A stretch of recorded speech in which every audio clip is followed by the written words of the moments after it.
I just saw this post today that there is a 60-year-old cancer survivor who is trying to become the oldest person to play college football. Oh, that's cool. So we'll put the post up in the video here, but I'll read this real quick just so that anybody who's listening via audio can get it. So Tom Green, a 60-year-old freshman political science major at McDaniel College, has made the football rosters. He owns a wooden pallet company in Pennsylvania, and he never went to college. So in 2015, he was diagnosed with stage 4 kidney cancer. And he said he was like checking out basically in 2017, but he ended up beating the cancer. So he plays the defensive line, and he made the D3 team as a walk-on. And he's also a full-time student, as that's the requirement to be on the team. When I saw this, I was like, dude, this is crazy. Like, I need to ask Bryce about this. Like, 61 years old, playing college football. It's never too late, right? Like, there's this concept of, once you reach a certain age, you're on the back nine, and like life seemingly is less than. When you're younger, it's all about potential and what could happen. And everybody falls in love with potential, right? But I think what's so cool about that is just with Alsmith being so in alignment with overcoming adversity, but less than just overcoming adversity, more so being consistent with enthusiasm. One of the greatest things we can do within the human experience is maintain a level of enthusiasm despite not having things to be enthusiastic about. Can you say that one more time? Maintaining a level of enthusiasm despite not having things to be enthusiastic about. And when you're going through chemo treatment or cancer treatment, you're not really stoked on that. You know what I mean? Like, especially when you're in your late 50s, early 60s, you're starting to face your own mortality. Your brain starts to think differently. At that time, you're thinking less about thriving and more about surviving. The fact that he was able to flip that script, maintain a childlike optimism of, hey, on the other side of this, I'm going to do something great. Oh, somebody else played college football at 61? I'm going to tie that record and I'm going to beat that record. And I'm not going to do it from just a special teams position, but I'm going to get into the weeds, into the nuts and bolts, and prove that I am capable, not just because of my age, but also because I know that because I've overcome cancer, I can overcome literally anything. And that's something that lives inside of you. When you've overcome certain things, you now enter a new arena with this certain level of self-belief that, like, no disrespect to all the other college football players, none of them on his team went through what he's been through. Yeah. And I said this the other day because I had a birthday, and I was like, man, I feel younger at 36 than I did at 26. And there's something about understanding how to control your energy. And how beautiful is that not is he just enrolling himself to play at a high level of college football, but what I also heard is the dude's in school. Yeah. He's also saying, hey, I never went to college. I want to go be a part of the whole experience, not just the sports part. Yeah. But I want to go learn. I want to be amongst other students. And guess what? When a 61-year-old is hanging around 18 to 22-year-olds, you're going to keep yourself young, especially in a world of AI. You're now somebody that, from a dinosaur perspective, was going through encyclopedias and stuff when you were young. Now, he's going to be upgrading his operating system every single day because the world has simply just changed so much so fast with this internet and technological revolution. Yeah. How brave is that? I mean, we're seeing it right now. People that reach that age, they're getting fired early. They're getting let go of jobs. They're getting replaced by the young whippersnapper that can do it faster and for less. Well, he's acquiring all of these skills, and he's not just, hey, I'm retired, I'm just going to allow myself to meander through life without purpose. He's purposefully installed purpose into his life, and he's taking action around that after cancer in his 60s. How does somebody get there? So you talked about, when somebody has to overcome something, especially basically like your death sentence, and he beat cancer, thank God. I think it's amazing. How do you get that level of enthusiasm for life when you're struggling or how do you maintain that? So like, do you think somebody has to go through that type of struggle for them to just get after life the way this guy is? I do not think they have to go through that level of struggle. I think a lot of it is dependent on environment and upbringing. I think when you've gone through struggle, which typically happens with years of accumulation of life, in this case 61, you have a newfound respect and gratitude for waking up for some of the privileges of like a roof over your head, running water, food in your fridge, and you're living with less entitlement. And because of that, you start to notice your lenses on the world shift a little bit. You listen to the birds. Your sip of coffee lands a little differently. It's not, let me just hit this quick hit of caffeine and then, try to go make money or go sit in horrible traffic or whatever the next stress is. I think when you exchange appreciation for this level of like entitlement, you start to operate differently and you start to remove your level of expectation. And I think Tony Robbins said something like that. When you exchange expectation for appreciation, your world changes forever.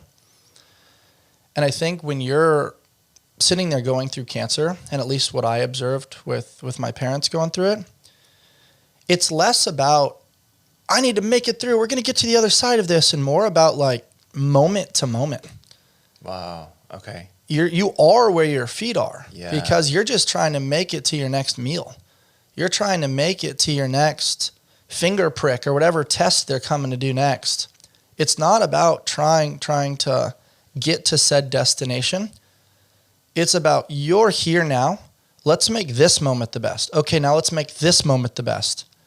And I think narrowing that focus allows a certain level of presence that is only acquired through difficult experiences. Otherwise, we are depressed about certain experiences about the past and we're anxious about the future, which means we never are here. Yeah. And it's part of the reason why I have this one, be here now. Yeah. I think that if we can all graduate to a level of presence, it allows us to do great things. How do you get there though? Like, how do you, like, I'll tell you what I'm hearing and you tell me if I'm right or wrong. Sure. I'm hearing it's essentially the essence of gratitude, like having gratitude, living with it. I think it's noticing gratitude. Okay. And I think when you're in the present, you take ownership and responsibility for that moment. I'm going to make this the best moment of my entire life, or I'm going to be the best podcaster in the world right now, or I'm going to be the best chef right now, or if I'm a janitor and I got to clean up a mess, I'm going to clean that up the absolute best. When I smile at somebody, I'm definitely going to make sure that they feel something that they've never felt before. And I think if you take that ideology and really take pride in each moment, it allows it to not just hold little value. If you're face to face with death, your next moment of living, you don't take it for granted anymore. And I think so many people waste moments. They count the time instead of making the time count. And I think when you've gone through hard things, you make time count. Every moment becomes precious. Relationships matter a little bit more. Hugs are a little bit longer. Showers might be a little bit longer. Food, you might chew a little bit extra. You slow down a little bit to the point where you're quick, but you're not in a hurry. I remember I heard somebody say this once. He said, if you ever want to slow the world down, just go for a walk. Mm-hmm. I think going for a walk is one of the biggest cheat codes in the world because it is actionable. You get to choose the pace. You get to notice. You get to have your breath. And I think it's called The 12-Hour Walk with Colin O'Brady, one of my favorite books. And his friends and people on podcasts make fun of him. They're like, bro, you got famous by talking about a walk that you went on. But he put his phone in airplane mode and he went on this walk and he talked exactly about that. And now you look at all these entrepreneurs are taking walking meetings. You look at management of stress. You look at people being able to exercise escapism, but they're not going to the bar anymore. They're not going to, hit a blunt and, make poor choices that have consequences and side effects. And then when you do get movement in, I think data trackers like the Kalo Slim Smart Ring, now you're gamifying it a little bit. How many steps did you get today? Right? What was your sleep today? And I think with the behavior that I'm seeing with this gentleman, looking at entrepreneurship, looking at presence, we are trying to get back to our inner child, our most authentic self. But the world gets a hold of us. It says that you're supposed to make money, you're supposed to have the white picket fence, you're supposed to be married by this age, do all these things that seemingly give you a pat on the back, some sort of validation. And more importantly, if you do these things, you will be loved and, seen by the world. Yeah. If you don't, you're kind of just a background dancer. You're sort of there, you're doing something, you're sort of a participant, but you're not recognized. That sucks. I think most people want the feeling of like getting a shout out in the newspaper the day after a game. And I think if we can do that to people the way we're talking about this gentleman here, do that in the fitness space, do that with friendships, do that with family, people then feel seen. And they recognize that their active participation in the world is impacting somebody or something, and that leads to purpose. Yeah. And when purpose gets unlocked, man, what humans are capable of is really freaking cool. Well, I think what's also interesting, as you were speaking, it made me think. So I have no idea what this guy's like financial situation looks like. Health insurance is expensive. Medical bills are expensive. He's an entrepreneur. I don't know how successful his company is, but college costs money. Playing on and time and playing on a football team is time as well. So now I'm assuming he's having to figure out, I've got to make my finances work. And now I've got this other thing, but he's making the space for it and he's figuring it out along the way, I'm sure. I'm curious, how do people get to that? I remember when I was working in a corporate job, it's dude, I'm driving 90 minutes one way to get to work, because I've got to sit in traffic. I do my job, and then I come home, and it's I've got that little bit of space left in my day to do whatever it is that I need to do. But this guy, I'm assuming, because of he essentially cheated death, it's almost I'm assuming his brain just kind of opened up of okay, I can make these pivots here, and I can do this here to make sure that I can pursue this thing that I really love, to go back to that inner child, or to go back to this thing that I just love or told myself I just wanted to do one day, never did. But he's creating that space. Sure.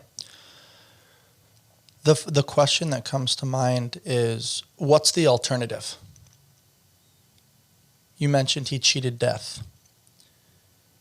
Yes, but he also lived said lifestyle for a long time.